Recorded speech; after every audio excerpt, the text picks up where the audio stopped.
Cheers, Mom. Wine Wednesday. Hey everybody, welcome. Can you give us a tour of your favorite place, your garden? Sure, come on in.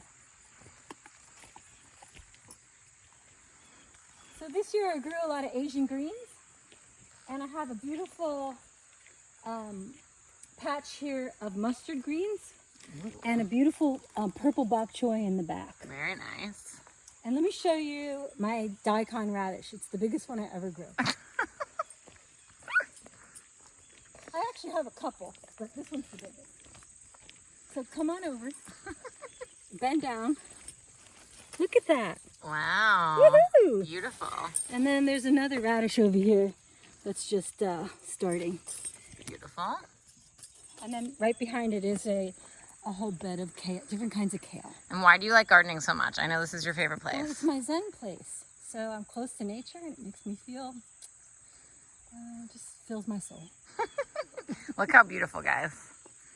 Oh, and my next favorite thing is my pumpkin, my hanging pumpkins. I gotta show you that. Okay. Come back here. Look how pretty. Look at that. Whoa. They got so big, I had to tie them up because we thought someone's head was gonna get smashed. So we have 2 here and 2 growing up here. All right, so we'll enjoy these for the fall. Yeah. Happy Halloween almost. Bye, everybody. Thanks, Mom.